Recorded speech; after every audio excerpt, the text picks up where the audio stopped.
નમસ્તે, કેમ છો તમે બધા? જય માતાજી. મિત્રો, એક અભણ મહિલા જ્યારે અમેરિકામાં જાય છે ત્યારે તેની શું હાલત થાય છે અને તેને કેવી કેવી પરિસ્થિતિઓનો સામનો કરવો પડે છે.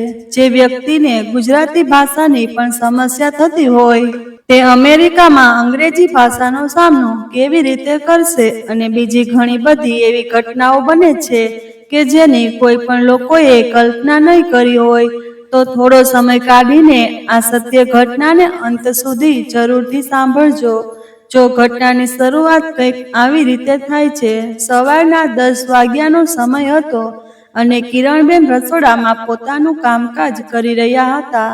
આજે એમના ચહેરા પર એક અજીબ લાગણીઓનું મિશ્રણ દેખાતું હતું. એક તરફ હળવી ખુશી અને બીજી તરફ હૃદયમાં ઊંડે સુધી છુપાયેલી ઉદાસી. કારણ કે આજે એમના પતિનો જન્મદિવસ હતો. પરંતુ એમના પતિ તો 2 વર્ષ પહેલાં જ કિરણબેનને એકલા મૂકીને આ દુનિયાને હંમેશા માટે અલવિદા કહીને જતા રહ્યા હતા. જેના લીધે કિરણબેન આજે થોડા ઉદાસ દેખાતા હતા. પરંતુ પતિને ભાવતી મનગમતી વાનગીઓ બનાવીને એ આજે પોતાના મનને વ્યસ્ત રાખવાની કોશિશ કરતા હતા. આ બધી યાદગીરીને યાદ કરીને કિરણબેન પોતાનું કામકાજ કરતા હતા. પરંતુ આજે હાસ્ય એના ઘરમાં નહોતું દેખાતું, જે વર્ષો પહેલાં બંને પતિ પત્ની વચ્ચે થતું હતું. આજે કિરણબેન ઘરમાં સાવ એકલા હતા. રસોડાની આ શાંતિમાં અચાનક કિરણબેનનો ફોન વાગ્યો. ફોનની રિંગ સાંભળતા જ કિરણબેનના હાથ પણ થંભી ગયા. એમણે ઝડપથી હાથ સાફ કરીને મોબાઈલ ફોનની સ્ક્રીન પર નજર કરી તો થોડીવાર માટે તો એમને વિશ્વાસ ન આવ્યો કે એમના દીકરાએ આજે પહેલીવાર એને સામેથી ફોન કર્યો હતો. આશ્ચર્ય, આનંદ અને એક અજાણી લાગણીએ તેમને ઘેરી લીધા. એમનો દીકરો જે ઘણા સમયથી વ્યસ્તતાના ભાગદોડમાં ભૂલી ગયો હતો કે એના મમ્મી ઘરે એકલા રહે છે, પરંતુ આજે આ ખાસ દિવસે એનો દીકરો એમને સામેથી ફોન કરે. આ તો કિરણબેનને એક સપના જેવું લાગતું હતું. જેવી કિરણબેનને ખબર પડી કે એના દીકરાનો ફોન છે તો તેઓ તરત જ હરખાઈ ગયા અને મનમાં ખુશ થવા લાગ્યા કે દીકરાએ આજે યાદ આવી ગયું કે એના પપ્પાનો જન્મદિવસ છે, એટલે એ જ વાત કરવા માટે એણે ફોન કર્યો હશે. ધ્રુજતા હાથે કિરણબેને પોતાના દીકરાનો ફોન ઉચકાવ્યો અને લાગણીભર્યા અવાજે એટલું જ બોલી શક્યા, "હેલો, હા દીકરા, તને કેમ છે?" એટલું બોલતા જ કિરણબેનની આંખમાં આંસુ આવી ગયા. સામેથી એના દીકરાનો વળતો જવાબ મળ્યો કે "હા મમ્મી, અમે બધા તો મજામાં છીએ, પરંતુ તમને કામથી મેં ફોન કર્યો છે. હું અને ક્રિષ્ના સતત અમારા ઓફિસના કામમાં વ્યસ્ત રહીએ છીએ, જેના લીધે અમે આરવનું સરખી રીતે ધ્યાન નથી રાખી શકતા. એટલે ક્રિષ્નાનું કહેવું એમ છે કે અમે તમને અહીંયા અમેરિકા તેડાવી લઈએ. અહીંયા રહીને તમે આરવનું અને ઘરનું ધ્યાન રાખી લેજો. હું 2-3 દિવસ પછી તમારી ટિકિટ કરાવી નાખું છું, એટલે તમે તમારી તૈયારી કરી નાખજો." આટલા વર્ષોથી દીકરો તો અમેરિકામાં સેટલ થયેલો હતો, પણ આજ સુધી એણે ક્યારેય કિરણબેનને ફોન કરીને આવું બધું નહોતું કહ્યું. એટલે પહેલાં તો કિરણબેનને ઘણું આશ્ચર્ય થયું અને પછી ખરેખર દીકરાને હવે મારી જરૂર હશે એમ વિચારી એમણે તરત જ એના દીકરા કરણને અમેરિકા આવવા માટે હા કહી દીધી. આટલું કહી એને દીકરાને તરત જ ફોન મૂકી દીધો. કિરણબેન એ રાહ જોઈને બેઠા હતા કે કદાચ આ વાત પતી જાય પછી એના દીકરાને યાદ આવશે કે આજે એના પિતાનો જન્મદિવસ છે. પરંતુ એવું કાંઈ બન્યું નહીં અને પોતાનું કામ પતી જતાં એના દીકરા કરણે ફોન મૂકી દીધો.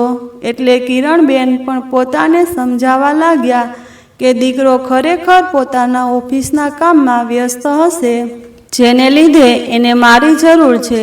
પછી તો કિરણબેન હરખાતા પોતાના પતિની તસવીર સામે હાથ જોડીને કહેવા લાગ્યા કે કરણના પપ્પા, હવે મારે એકલા જિંદગી નહીં જીવવી પડે. દીકરો અને વહુ મને એની પાસે બોલાવી રહ્યા છે, હવે તમે મારી ચિંતા ના કરતા. આટલું બોલતા એમની આંખોમાં આંસુ અને ચહેરા પર એક અનોખું સ્મિત હતું. દીકરાના આ ફોનથી કિરણબેનની આંખોમાં એક અલગ પ્રકારની ચમક છવાઈ ગઈ, કારણ કે એકલતાના લાંબા સફર પછી આજે એના દીકરાનો આ પ્રેમભર્યો આગ્રહ એના માટે ખૂબ અનમોલ લાગતો હતો. ફોન મૂક્યા પછી તો જાણે એમના પગ જમીન પર જ ના હોય એવું લાગતું હતું. પોતાના દીકરા પાસે જવાની વાત સાંભળીને તેઓ આજે ખૂબ ખુશ થતા હતા. પછી તો ઝડપથી તેમને રસોડાનું કામકાજ પતાવીને તૈયારીઓ કરવાનું શરૂ કર્યું. સામાન પેક કરતી વખતે એમના હાથ હચકાતા એક જૂના આલ્બમ પર સ્થિર થઈ ગયા. લાલ રંગનું ચટકદાર કવર, જેની અંદર તેમના જીવનની અનમોલ ક્ષણો કેદ હતી. કિરણબેન એક ક્ષણ માટે થંભી ગયા. તેમણે આલ્બમને ખોલ્યો. પહેલું જ પેજ તેમને પોતાની ભૂતકાળની યાદોમાં લઈ ગયું. રાજકોટ શહેર, જ્યાં તેઓ અને તેમના પતિ શંકરભાઈ એક સાદું પણ પ્રેમથી ભરેલું જીવન જીવતા હતા. શંકરભાઈ અને નાનકડા વેપારી હતા. તેઓ કરિયાણાની દુકાન ચલાવતા હતા, જેમાંથી ઘરનો ખર્ચો નીકળી આવતો હતો. તેઓ ખૂબ જ ધનવાન ન હતા, પણ હૃદયથી ખુશાલ હતા.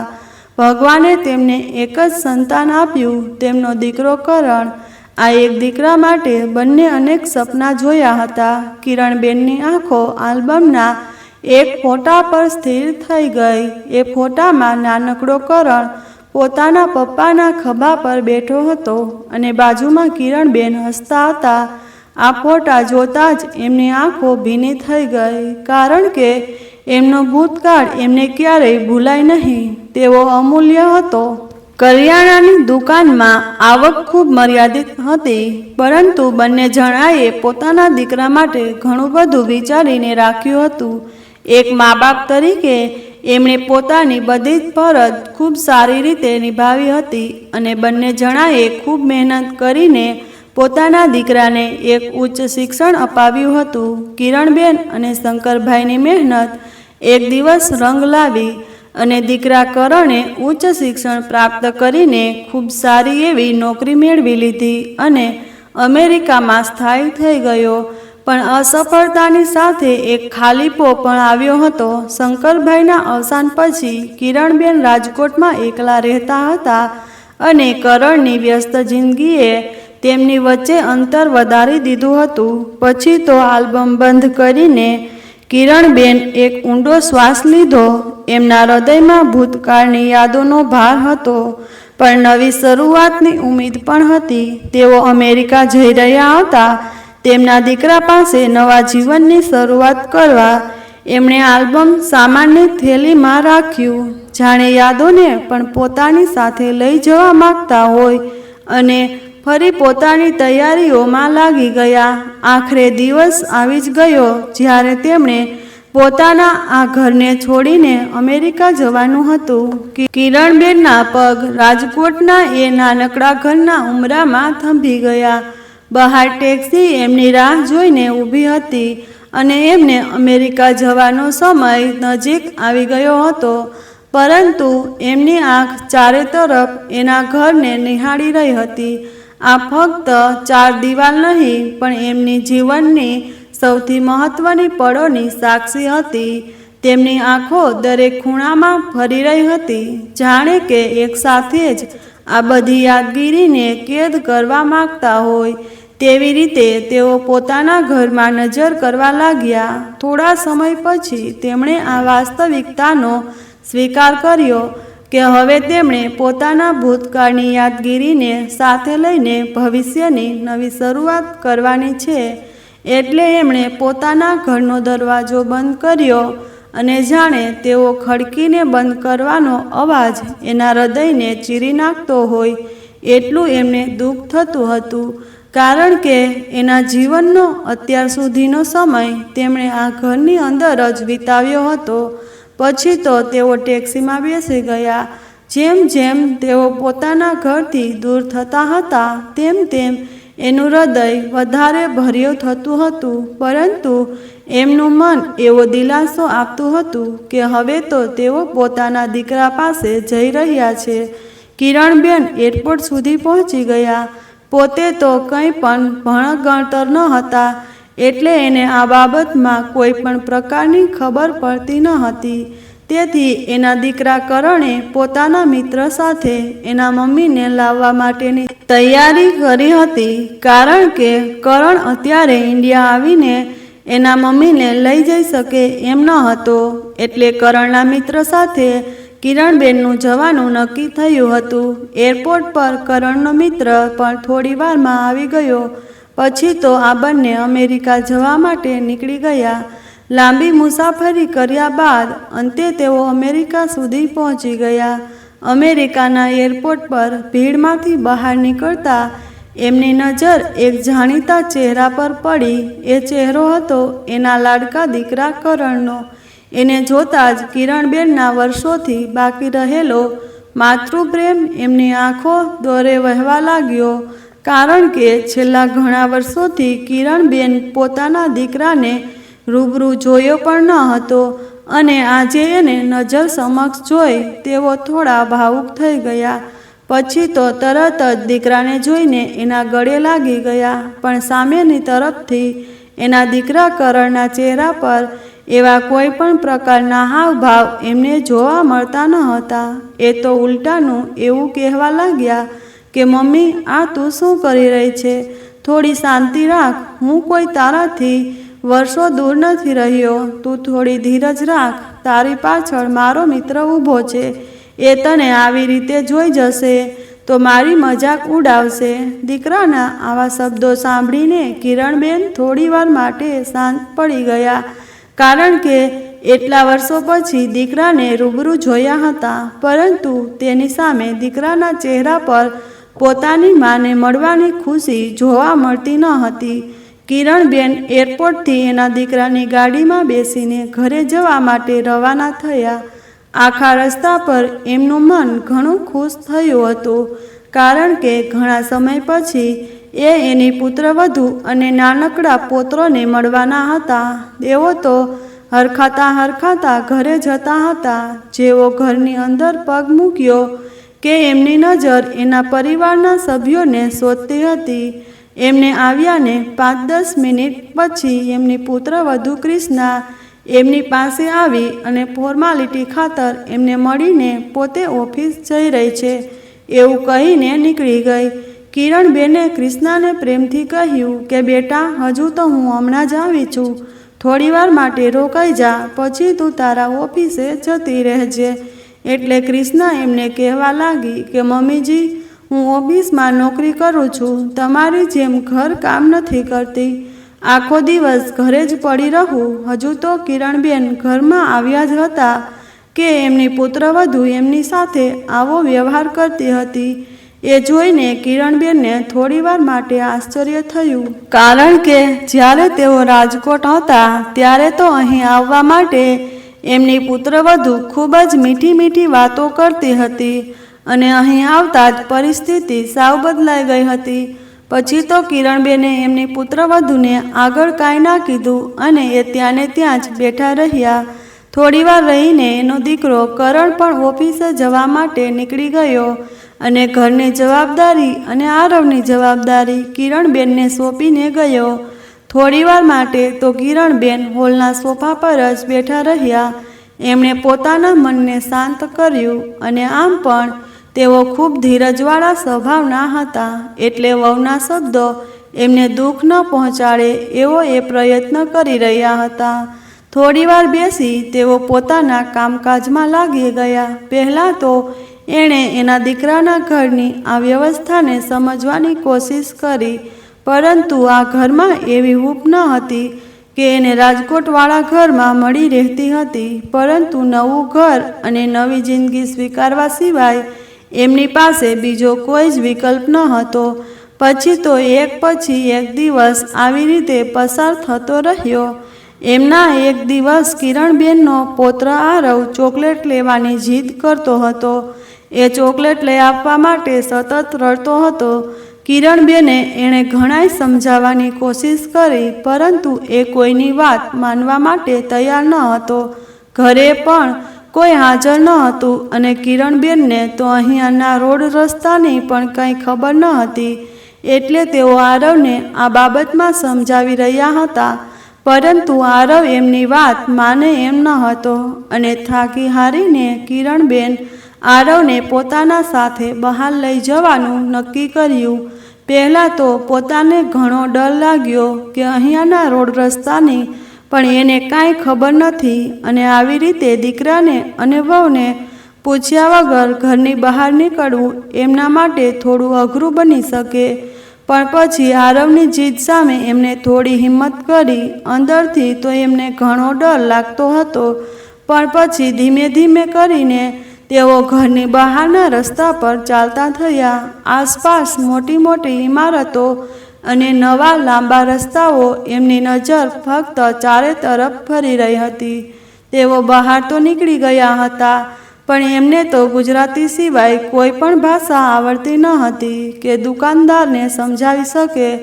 જેવો એક દુકાન પર પહોંચ્યા કે ત્યાં બહુ બધા લોકોની ભીડ જામેલી હતી. કિરણબેને ત્યાં જઈને ગુજરાતીમાં એમને કહ્યું કે ભાઈ, મને એક ચોકલેટ આપી દો.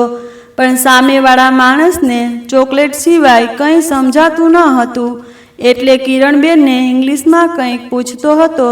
કિરણબેનને ભાષાનું કોઈ પણ પ્રકારનું જ્ઞાન ન હતું, એટલે તેઓ ચોકલેટ બતાવી રહ્યા હતા. આસપાસ ઊભેલા લોકો તેમની સામે જોઈને હસી રહ્યા હતા. આ જોઈને કિરણબેનને થોડી શરમ પણ આવતી હતી, પણ પોતાના દીકરા ખાતર તેઓએ દુકાનદારને સમજાવવાની કોશિશ કરતા હતા. પછી તો તેમણે ચોકલેટ તરફ ઈશારો કરીને કહ્યું, એટલે દુકાનદારે તેને એક ચોકલેટ આપી દીધી અને તેના બદલામાં કિરણબેને પોતાના પાકીટમાંથી રૂપિયા કાઢીને એ દુકાનદારને આપ્યા. તો દુકાનદાર હસવા લાગ્યો અને એને ઇંગ્લિશ ભાષામાં કહેવા લાગ્યો કે દાદી, તમે પાગલ થઈ ગયા છો કે શું? તમને ઉલ્લુ બનાવવા માટે બીજું કોઈ ના મળ્યું? કારણ કે બિચારા કિરણબેન એ પણ નહોતા જાણતા કે ભારતના રૂપિયા અહીંયા વિદેશમાં કામ નથી લાગતા અને તેઓ તો 50ની નોટ લઈને દુકાનદારને આપવા લાગ્યા. દુકાનદારે એના હાથમાંથી ચોકલેટ પાછી લઈ લીધી અને તે લોકોને બહાર નીકળી જવા માટે કહી દીધું. કિરણબેન થોડી વાર માટે મૂંઝાઈ ગયા, કારણ કે પોતાની પાસે રૂપિયા હોવા છતાં પણ આ દુકાનદાર એને વસ્તુ નથી આપી રહ્યો એ એને સમજાતું ન હતું. પણ પછી આસપાસના લોકો પાસેથી રૂપિયા જોઈને એને સમજણ પડી ગયું કે મારી પાસે આ દેશના રૂપિયા નથી, એટલે આ લોકો મને વસ્તુ નથી આપતા. પછી તો એમની પાસે બીજો કોઈ રસ્તો ન હતો, એટલે આરવને લઈને તેઓ ત્યાંથી ચાલતા થયા. તેઓ ઘરથી થોડા એવા જ આગળ આવ્યા હતા, જેના લીધે તેમને ઘરનો રસ્તો તો સરળતાથી મળી ગયો. પણ આખા રસ્તા પર આરવ સતત રડતો હતો. થોડા આગળ સુધી જતા એમને એક માણસ મળ્યો. એને જોતા કિરણબેનને થયું કે કદાચ આ મારી ભાષા સમજી શકે અને મારા દીકરાને ચોકલેટ લઈ આપે. તો કિરણબેને એ માણસને મદદ માગતા એને કહેવા લાગ્યા અને પોતાના રૂપિયા બતાવીને એના રૂપિયાની તરફ ઈશારો કરતા રહ્યા. પેલા માણસ કિરણબેનની ભાષા સમજી નહોતો શકતો, પણ એના હાવભાવથી એટલું તો સમજી ગયો કે કિરણબેન પાસે અહીંયાના રૂપિયા નથી. એટલે પેલા માણસે પોતાના પાકીટમાંથી એક નોટ કાઢીને કિરણબેનના હાથમાં આપી. આ જોઈ કિરણબેનને પોતાના પાકીટમાંથી 2-3 નોટ કાઢીને આ માણસના હાથમાં આપી દીધી. પણ પહેલા માણસે એ રૂપિયા ન લીધા અને હસીને ત્યાંથી ચાલતો થઈ ગયો. આવું થતાં કિરણબેન ખુશ થઈ ગયા અને ફરી પોતાના દીકરાને લઈને પહેલી દુકાન પર પહોંચી ગયા. આ વખતે તો એમની પાસે એ દેશની જ કરન્સી હતી, એટલે તેઓએ ફરી ચોકલેટ તરફ ઈશારો કર્યો અને રૂપિયા આપીને ત્યાંથી રવાના થયા. ચોકલેટ જોઈને તો આરવ ખૂબ ખુશ થઈ ગયો અને દાદીનો હાથ પકડીને રમતો રમતો ઘર સુધી જવા માટે નીકળી ગયો. જેવા બંને ઘરે પહોંચ્યા કે એમની પુત્રવધુ ક્રિષ્ના ઘરે આવી ગઈ હતી અને આ બંનેને ઘરની બહારથી આવતા જોઈને એ થોડી તીખી નજરથી એમની સામે જોવા લાગી અને પછી એની નજર આરવ સામે પડી અને જોયું તો આરવના હાથમાં ચોકલેટ હતી અને મોજ મસ્તી કરતો ચોકલેટ ખાઈ રહ્યો હતો. એ જોતા જ ક્રિષ્નાનો ગુસ્સો તો 7મા આસમાને પહોંચી ગયો અને કિરણબેનને કહેવા લાગી, મમ્મીજી, આરવને આ ચોકલેટ કોણે લઈ આપી? ક્રિષ્નાના ચહેરા પરના હાવભાવ જોઈને કિરણબેન સમજી ગયા કે નક્કી આરવને ચોકલેટ લઈ આપીને એમણે કંઈક ખોટું કર્યું છે. એટલે હળવેકથી એમને ક્રિષ્નાને જવાબ આપ્યો કે બેટા, આરવ બહુ જીદ કરતો હતો એટલે મેં એને ચોકલેટ લઈ આપી છે. આ સાંભળતા તો ક્રિષ્ના ખૂબ ગુસ્સે થઈ ગઈ અને કિરણબેનને કહેવા લાગી, તમને કાંઈ ખબર પડે છે કે નહીં? તમે કોને પૂછીને આરુને ચોકલેટ લઈ આપી? એને ડૉક્ટરે ચોકલેટ આપવાની સખત મનાઈ કરી છે કારણ કે આરવને ગળામાં તકલીફ થઈ ગઈ છે જેના લીધે એને ઓપરેશન પણ આવી શકે છે. હું તો તમને મારા દીકરાનું ધ્યાન રાખવા માટે અહીંયા લઈને આવી હતી પણ તમે તો અહીંયા આવીને મારા દીકરાના જ દુશ્મન બની ગયા છો. આટલું સાંભળતા તો કિરણબેનની આંખમાં જળજળિયા આવી ગયા કારણ કે એમને તો પોતાના પૌત્રને ખુશ રાખવા માટે ચોકલેટ લઈ આપી હતી. એની પાછળ એમનો આવો કોઈ ઉદ્દેશ્ય ન હતો પરંતુ ક્રિષ્ના એમની એક પણ વાત સમજવાની હાલતમાં ન હતી અને એને આરુના હાથમાંથી ચોકલેટ ફેંકી દીધી અને એનો હાથ પકડીને પોતાના રૂમની અંદર જતી રહી. પોતાની પુત્રવધીનો આવો વ્યવહાર જોઈને કિરણબેન થોડીવાર માટે તો ત્યાં ને ત્યાં જ સ્થિર થઈ ગયા. પછી પોતાને પણ એમની ભૂલનો અહેસાસ થયો કે એમણે આમ જાણ્યા વગર આવું ન કરવું જોઈએ. વહુ એની જગ્યાએ સાચી હતી. એને પોતાના દીકરાની ચિંતા થતી હતી એટલે તે મને આવું બધું કહીને જતી રહી. એટલે ક્રિષ્નાના શબ્દોનું આ વખતે કિરણબેનને કંઈ ખોટું ન લગાવ્યું કારણ કે તેઓ એક માનો પ્રેમ ખૂબ સારી રીતે સમજતા હતા. પછી તો 2 દિવસ સુધી ક્રિષ્નાએ કિરણબેન સાથે કોઈ પણ પ્રકારની વાતચીત પણ ન કરી અને 2 દિવસ સુધી આરવને પોતાની ફ્રેન્ડના ઘરે મૂકીને ઓફિસ પર જતી રહેતી.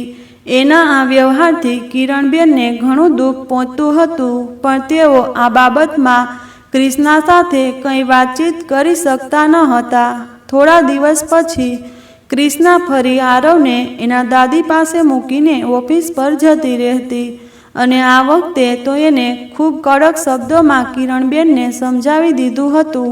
પરંતુ હવે તો કિરણબેન ભૂલથી પણ આવી કોઈ ભૂલ ન કરે એવી તેઓ કાળજી રાખતા હતા. દિવસો આવી જ રીતે પસાર થતા રહ્યા અને કિરણબેનની જિંદગી પણ આવી જ રીતે શરૂ રહી. એક દિવસ કંઈક એવું બન્યું કે એમણે ક્યારેય વિચાર્યું પણ ન હતું. વાલા મિત્રો, આગળની ઘટનામાં શું બન્યું તેની વાત કરીએ તેના પહેલાં જે પણ આપ મિત્રો આપણા રેગ્યુલર વિડીયો નિહાળી રહ્યા છે અને રેગ્યુલર આપણા વિડીયોમાં કમેન્ટ કરી રહ્યા છે તે લોકોનો હૃદયપૂર્વક આભાર માનીએ છીએ. આવી રીતે જ આપ દરેક વિડીયોમાં કોમેન્ટ કરતા રહો અને ચેનલને સબસ્ક્રાઈબ ના કરી હોય તો જરૂરથી કરી લેજો જેથી આપની કમેન્ટ પર અમે બોલી શકીએ. મિત્રો, ખાસ આપના નામની પાછળ તમે કયા ગામથી કોમેન્ટ કરી રહ્યા છો તે પણ જરૂરથી જણાવજો જેથી અમે તેનો પણ ઉલ્લેખ કરી શકીએ અને આપની કોમેન્ટ વાંચીને આપના સગાવાલા પણ આપણા પર ગર્વ કરી શકે. જેથી મિત્રો ખાસ દરેક વિડીયોને લાઈક અને કોમેન્ટ કરતા રહેવું અને ચેનલને સબસ્ક્રાઈબ પણ જરૂરથી કરવું. ચાલો મિત્રો, હવે આગળની કહાનીમાં શું બન્યું તેની વાત કરી લઈએ. કિરણબેનની આ રોજિંદી જિંદગીમાં તેઓ એટલા વ્યસ્ત થઈ ગયા કે પોતાના માટે પણ સમય કાઢી શકે એવી હાલતમાં ન હતા. આખો દિવસ દીકરો અને વહુ તો ઓફિસ પર જતા રહે અને જ્યારે સાંજના સમયે ઘરે આવે ત્યારે થોડીવાર રહીને ફરી બહાર જવા માટે નીકળી જાય. કોઈ પણ કિરણબેન સાથે કંઈ પણ પ્રકારની વાતચીત કરતું ન હતું. ધીમે ધીમે કરતાં કિરણબેન આને જ પોતાની જિંદગીનો હિસ્સો બનાવી દીધો હતો અને હવે તો ઘરે પાછા જવાની આશા પણ છોડી દીધી હતી, કારણ કે દીકરો તો એકવાર પણ એમની કોઈ વાત સમજતો ન હતો. તેમને અચાનક એક દીકરાને પોતાની ઓફિસના કામથી થોડા મહિનાઓ માટે બહાર રહેવા માટે જવાનું થયું, જેને લઈને એ ક્રિષ્નાને આ બાબતમાં જણાવી રહ્યો હતો. થોડા દિવસોમાં એનો દીકરો કરણ પોતાની ઓફિસના કામથી બહાર જવા માટે નીકળી ગયો અને હવે એ ક્યારે પાછો ઘરે આવશે એનું કંઈ નક્કી ન હતું. એટલે કિરણબેનને ના છૂટકે અહીંયા જ દીકરાના ઘરે રહેવું પડે એમ હતું. પછી તો કિરણબેન આખો દિવસ ઘરનું કામકાજ કરતા અને આરુનું ધ્યાન રાખતા. આ જ દિનચર્યા એમના માટે સતત શરૂ રહી અને એમાં જ અચાનક એક દિવસ એમની પુત્રવધુ ક્રિષ્નાએ કંઈક બાબતમાં કિરણબેન સાથે બોલવાનું થઈ ગયું. જો કે કિરણબેન તો ઘણા શાંત સ્વભાવના હતા, એટલે તેઓ એક પણ શબ્દ એની વહુને કહેતા ન હતા. પરંતુ ક્રિષ્ના થોડી વધારે જ ગેરવર્તન એમની સાથે કરતી હતી. આ જોઈને કિરણબેને પોતાની વહુને ઘણું સમજાવવાની પણ કોશિશ કરી, પરંતુ એ પોતાના શબ્દ પર કાયમ રહી અને વાત એટલી આગળ વધી ગઈ હતી કે રાતના સમયે ક્રિષ્નાએ પોતાના સાસુને ધક્કા મારીને ઘરની બહાર કાઢી મૂક્યા, કારણ કે વાગતા ફક્ત એટલી જ હતી કે અહીંયાનો ખોરાક ખાઈને કિરણબેનની તબિયત છેલ્લા થોડા ઘણા દિવસોથી સતત ખરાબ રહેતી હતી, જેના લીધે એ ઘરનું કામકાજ પણ સરખી રીતે કરી શકે એવી હાલતમાં ન હતા. એટલે એમણે ક્રિષ્નાને વિનંતી કરી કે એક દિવસ ઓફિસ પરથી રજા લઈને મને હોસ્પિટલ સુધી લઈ જા, કારણ કે હવે એમનાથી સહન નથી થતું. આ વાત ક્રિષ્નાને ના ગમી અને કિરણબેન સાથે ઝઘડવા લાગી. આ ઝઘડાને એણે એટલું મોટું સ્વરૂપ આપી દીધું કે રાતના સમયે પણ એની સાસુને આવી હાલતમાં ઘરની બહાર કાઢવા માટે તૈયાર થઈ ગઈ. એકાએક કિરણબેન સાથે શું બની ગયું એને કોઈ પણ સમજ પડતી ન હતી. ક્રિષ્નાએ તો ઘરની બહાર કાઢીને દરવાજો તરત જ બંધ કરી દીધો અને કિરણબેન ઘરની બહાર ઓટલા પર બેઠા રડતા રહ્યા. થોડીવાર માટે તો તેઓ ત્યાં જ બેઠા રહ્યા. એને એવી આશા હતી કે વહુ થોડીવાર રહીને દરવાજો ખોલશે અને એમને ઘરની અંદર બોલાવી લેશે, પરંતુ એની જગ્યા પર આખી રાતનો સમય વીતી ચૂક્યો હતો, છતાં એની વહુ ક્રિષ્નાએ દરવાજો ખોલ્યો ન હતો. આખી રાત ખૂબ ઠંડી સહન કરવાના લીધે કિરણબેનની તબિયત વધારે ને વધારે ખરાબ થતી હતી. પછી તેણે નક્કી કર્યું કે થોડો આગળ જઈને કોઈક હોસ્પિટલ શોધે, કારણ કે હવે તેમનાથી આ દર્દ સહન થતું ન હતું. તેઓ થોડે આગળ ચાલતા જ ગયા.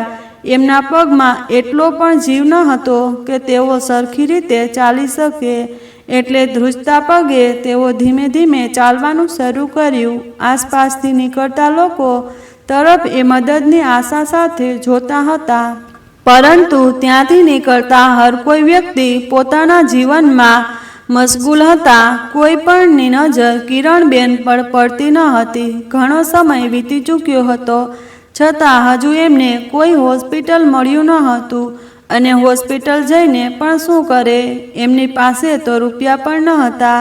એ વિચારીને તેઓ પોતાની હિંમત હારી ગયા અને ત્યાં જ રસ્તામાં એક ખૂણામાં બેઠા રહ્યા. સમય ત્યાં જ બેઠા બેઠા પસાર થઈ ગયો અને સાંજ પણ પડવા આવી ગઈ. ભૂખના કારણે એના પેટમાં ખૂબ દુખાવો થઈ રહ્યો હતો, પણ હજુ જાણ્યા આ દેશમાં પોતે ક્યાંથી રૂપિયા લાવે એનાથી પોતાની પેટની ભૂખને સંતોષી શકાય. પછી તો થાકેલા હારેલા તેઓ ત્યાં ને ત્યાં બેઠા રહ્યા. થોડીવાર રહીને એમની નજર સામેની તરફ પડી કે એક ગાડીમાંથી ઉતરેલા માણસ ત્યાં બેઠેલા બધા જ લોકોને ખાવાની ચીજવસ્તુ આપી રહ્યો હતો. આ જોતાં જ કિરણબેનની આંખો ચમકી અને પોતાના પેટના લીધે તેઓ એ માણસ સુધી પહોંચવા માટે ચાલતા થયા. આટલી ભૂખ સહન કર્યા બાદ એમને હવે કંઈક ખાવા મળશે એ વિચારીને તેઓ મોટા મોટા પગલાં ભરતા એ માણસ સુધી જોવા માટે ગયા. આ માણસે તેને ડબ્બામાં થોડો ખોરાક આપ્યો. એ જોઈને કિરણબેન ઘણા ખુશ થઈ ગયા અને ફરી એ ડબ્બો લઈને પોતાની જગ્યા પર આવીને બેસી ગયા. તરત જ એમણે ભગવાનનો આભાર માન્યો કે આ માણસની મદદથી એમને આજે ખાવાનું મળી ગયું. અને જેવો તેમણે આ ડબ્બો ખોલ્યો કે એને જોતાં જ પોતાના મોઢા આડો હાથ રાખી દીધો, કારણ કે આ ખોરાકમાંથી ખૂબ જ ગંદી વાસ આવી રહી હતી. કારણ કે આ માંસાહારી ખોરાક હતો, જેના લીધે કિરણબેનને તો ખૂબ જ બેચેની થવા લાગી. એમણે તરત જ એ ડબ્બો સાઈડમાં ફેંકી દીધો અને પોતે થોડા આગળ નીકળી ગયા. એક તો માંડ એમને કંઈક ખાવાનું મળતું હતું અને એમાં પણ એમની સાથે આવું થયું, એટલે તેઓ પોતાને સંભાળતા આગળ જતા રહ્યા. પછી તો તેઓ પાસે કોઈ પણ પ્રકારની આશા ન હતી કે અહીંયાથી કંઈ રસ્તો શોધી શકે, એટલે નમ આંખોની ઉદાસી સાથે તેઓ ત્યાં જ રસ્તા પર નીચે બેઠા રહ્યા. એમાં જ ઘણો સમય વીતી ગયો, છતાં એના ઘરનું સભ્ય કોઈ એને લેવા માટે ન આવ્યું હતું. પરંતુ આ વખતે તો કિરણબેન પણ જાણતા હતા કે એની પુત્રવધૂને એમના પ્રત્યે કોઈ પણ પ્રકારની લાગણી નથી, જેના લીધે એમને શોધવા માટે પણ આવી શકે. હવે તેઓ કેવી રીતે અહીંયાથી પોતાના ઘરે રાજકોટ પાછા જશે એ ચિંતા એમને સતાવવા લાગી. સાથે શરીરમાં એટલો પણ જીવ ન હતો કે પોતે એક જગ્યાએથી બીજી જગ્યા પર પણ જઈ શકે. આ જ પરિસ્થિતિમાં એમના ઘણા દિવસો વીતી ગયા અને 2-3 દિવસ સુધી તો એમણે પેટમાં અનાજનો એક દાણો પણ નાખ્યો ન હતો, જેના લીધે પરિસ્થિતિ ઘણી વધારે ખરાબ થતી ગઈ.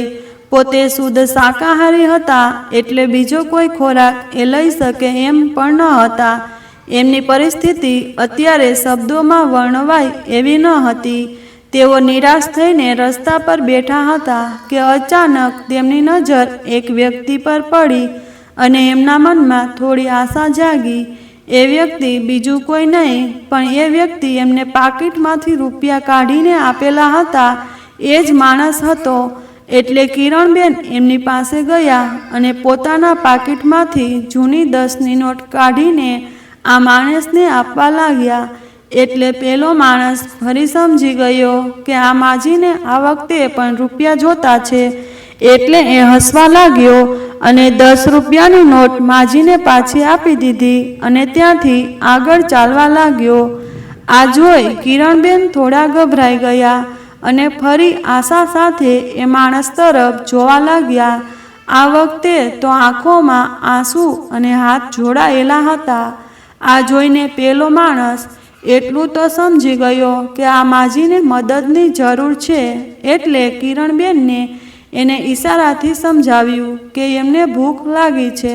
પછી તો આ માણસને તરત જ યાદ આવ્યું કે આ પહેલાં જ માજી છે કે એને એ દિવસે રસ્તા પર મળ્યા હતા, પરંતુ ત્યારે તો એમની હાલત ઘણી સારી હતી અને આજે તો એ સરખી રીતે પોતાના પગે ઊભી રહી શકે એવી હાલતમાં પણ ન હતા. પછી તો પેલા ભલા માણસે એને ધીમે ધીમે કરીને એક દુકાન પર લઈ ગયા અને થોડું ખાવાનું લઈ આપ્યું. ખાવાનું જોતાં જ કિરણબેન પોતાને રોકી ન શક્યા અને તરત જ ઝડપથી ખાવા લાગ્યા. એમને એટલી ભૂખ લાગી હતી કે તેઓ કઈ રીતે ખાઈ રહ્યા છે એનું પણ એમને કંઈ ભાન ના રહ્યું અને પેલો માણસ એની બાજુમાં ઊભો એને જોતો રહ્યો. પછી એ માજીને ત્યાં જ બેસાડીને એ ત્યાંથી રવાના થઈ ગયો. રાતનો સમય થઈ ચૂક્યો હતો અને કિરણબેન હજુ પોતાની એ જગ્યા પર બેઠા હતા.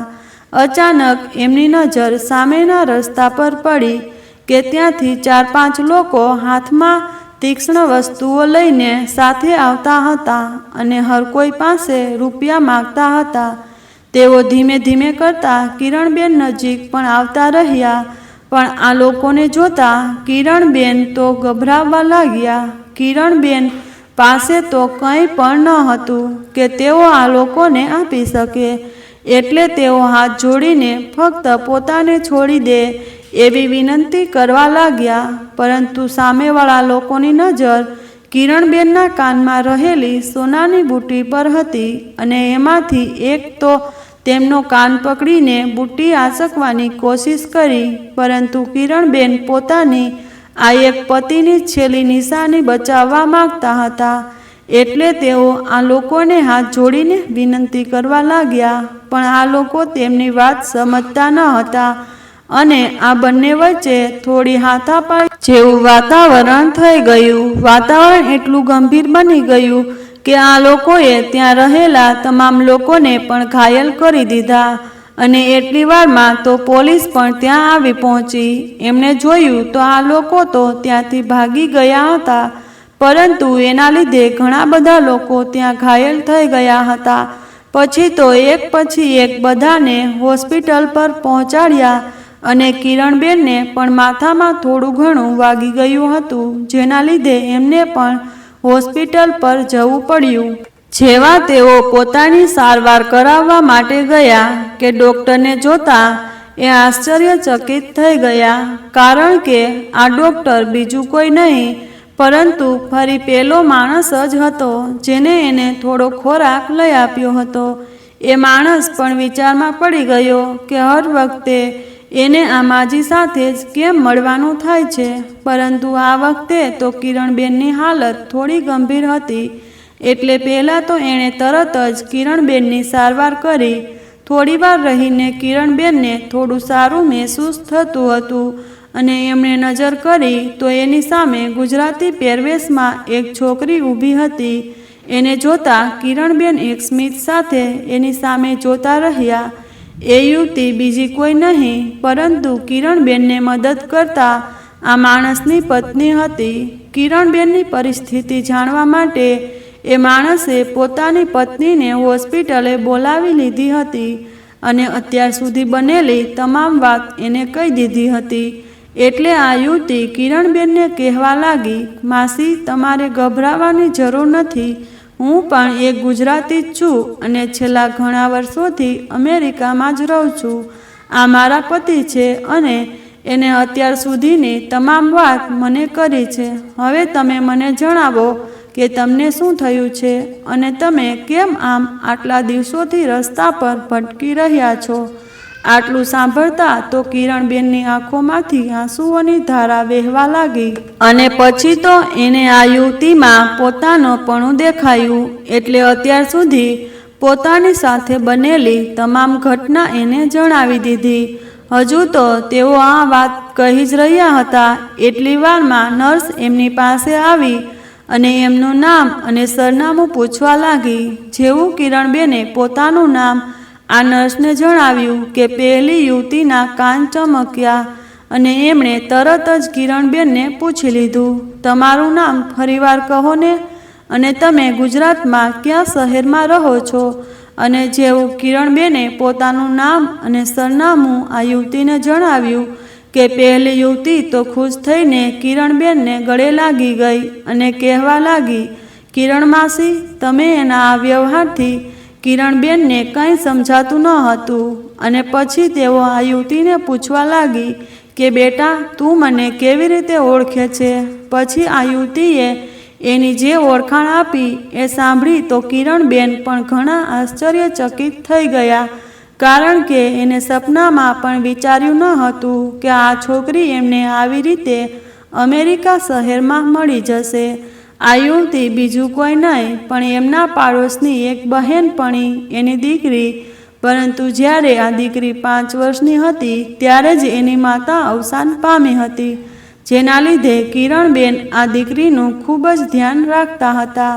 થોડા સમય બાદ એના મામા એને લઈને પોતાના શહેર જવા માટે નીકળી ગયા અને ત્યાર પછી કિરણબેનને આ દીકરી વિશે કંઈ પણ ખબર ન હતી. એમને ઘણીવાર એના પપ્પાને આ બાબતમાં પૂછવાની કોશિશ કરી, પરંતુ એના પપ્પાએ પણ બીજા લગ્ન કરી લીધા હતા, જેના લીધે હવે તેને પોતાની દીકરીમાં કોઈ પણ પ્રકારનો રસ ન હતો. ભગવાને કિરણબેનને તો સંતાનમાં ફક્ત એક દીકરો જ આપ્યો હતો, એટલે એ પોતાની બહેનપણીની આ દીકરીને પોતાની સગી દીકરીની જેમ સમજતા રાખતા હતા.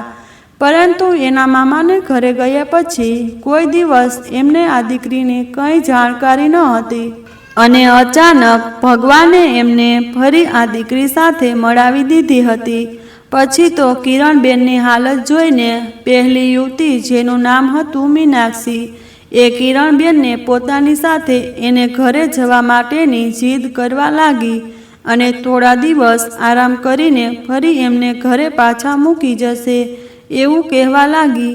કિરણબેન પાસે તો અત્યારે પોતાનું કહી શકાય એવું કોઈ હાજર ન હતું અને એમની હાલત પણ થોડી ખરાબ હતી, જેના લીધે એમણે મીનાક્ષીની વાત માની લીધી અને એની સાથે એના ઘરે જવા માટે તૈયાર થઈ ગયા.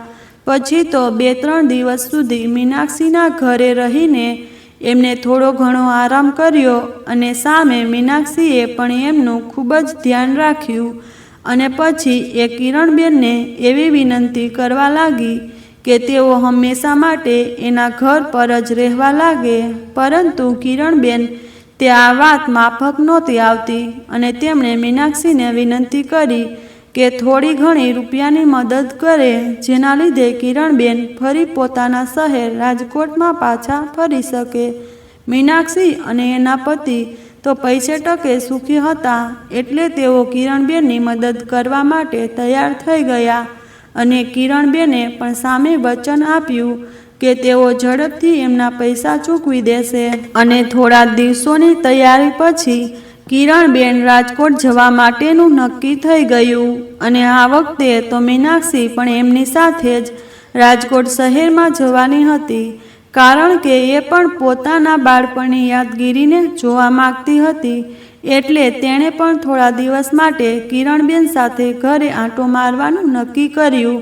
આ બધા દિવસોમાં એકવાર પણ કિરણબેનની ખબર લેવા માટે એનો દીકરો કે વહુ આવ્યા ન હતા. પછી તો કિરણબેન મીનાક્ષી સાથે રાજકોટ જવા માટે નીકળી ગયા અને મીનાક્ષી પણ થોડા દિવસ માટે કિરણબેનના ઘરે જ રોકાઈ ગઈ. કિરણબેન એને ખૂબ સારી રીતે સાચવણી કરી, જાણે તો એને ફરી પોતાની માતા મળી ગઈ હોય એવો અહેસાસ મીનાક્ષીને થઈ રહ્યો હતો. પછી તો થોડા દિવસ ત્યાં રોકાઈને મીનાક્ષી પણ અમેરિકા જવા માટે નીકળી ગઈ અને કિરણબેન ફરી પોતાની એ જ શાંતિભરી જિંદગીમાં વ્યસ્ત થઈ ગયા અને આજ પછી ક્યારે પણ દીકરાની વાતનો વિશ્વાસ નહીં કરે એવું મનોમન નક્કી કરી લીધું. એમને રાજકોટ આવ્યાને પણ ઘણા દિવસો વીતી ચૂક્યા હતા, છતાં હજુ સુધી એના દીકરા કે વહુના કોઈ પણ સમાચાર ન હતા અને એમને હવે તો આ લોકો પ્રત્યે કોઈ પણ પ્રકારની આશા પણ રહી ન હતી.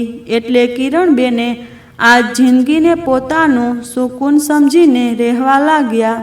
એકલી જિંદગી જીવીને પણ તેઓ ઘણા ખુશ રહેતા હતા અને ત્યાં પરિવાર સાથે રહીને પણ તેઓ દુઃખી થતા હતા. આખરે એમના ભૂતકાળમાં કરેલી મદદના લીધે તેઓ પોતાના ઘરે પાછા આવી શક્યા, નહીતર હજુ તેઓ કઈ હાલતમાં હોત એ વિચારીને જ ક્યારેક એની આંખો ભીની થઈ જાય છે. અને હવે તો તેમણે મનથી જ હિંમત કરી લીધી કે ગમે તે હાલતમાં પોતે અહીંયા રાજકોટ શહેરમાં જ રહેશે અને પોતાનું ઘર ચલાવી લેશે.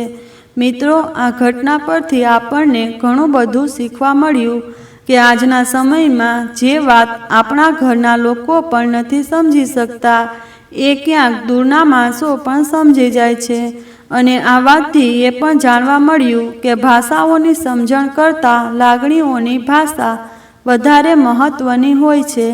પેલા માણસને કિરણબેનની ભાષા તો સમજાતી ન હતી, પણ તેની લાગણીને ખૂબ સારી રીતે સમજતો હતો, જેનાથી એ એમની મદદ કરતો હતો અને કિરણબેનને પણ પોતાના ભૂતકાળમાં કરેલી મદદ ભવિષ્યમાં એમની મદદ બનીને આવી હતી, જેના લીધે એ પોતાના ઘર સુધી પહોંચી શક્યા. અને આજના સંતાનોએ પણ એ જરૂરથી શીખવું જોઈએ કે મા બાપને સાચવવા એમની એક ફરજ છે. એટલે ક્યારે પણ એમને એવી હાલતમાં ન મૂકી દો જેને લીધે એમને આવી બધી પરિસ્થિતિનો સામનો કરવો પડે, કારણ કે જ્યારે ભગવાન ઘરે ઘરે નથી આવી શકતા ત્યારે તેઓ મા બાપના સ્વરૂપમાં તમારા ઘરે આવે છે. જો તમે તેને સરખી રીતે સાચવી ન શકતા હોય તો તમારા બાળકો પણ તમારી સાથે એવો જ વ્યવહાર કરશે. વહાલા મિત્રો, આ એપિસોડ આપને પસંદ આવ્યો હોય તો ખાસ આપણી ચેનલને સબસ્ક્રાઈબ કરવાનું ભૂલશો નહીં, જેથી આવી સત્ય ઘટના અને સત્ય ઘટના પર આધારિત કહાની આપને સમયસર સાંભળવા મળતી રહે. તેમજ મિત્રો, આ કહાની વિશે આપનું શું કહેવું છે તે પણ આપ અમને કમેન્ટ બોક્સમાં જરૂરથી જણાવજો. ફરી મળીશું મિત્રો કોઈ નવા એપિસોડ સાથે. ખૂબ ખૂબ ધન્યવાદ. જય મા ગાત્રાળ. જય શ્રી કૃષ્ણ.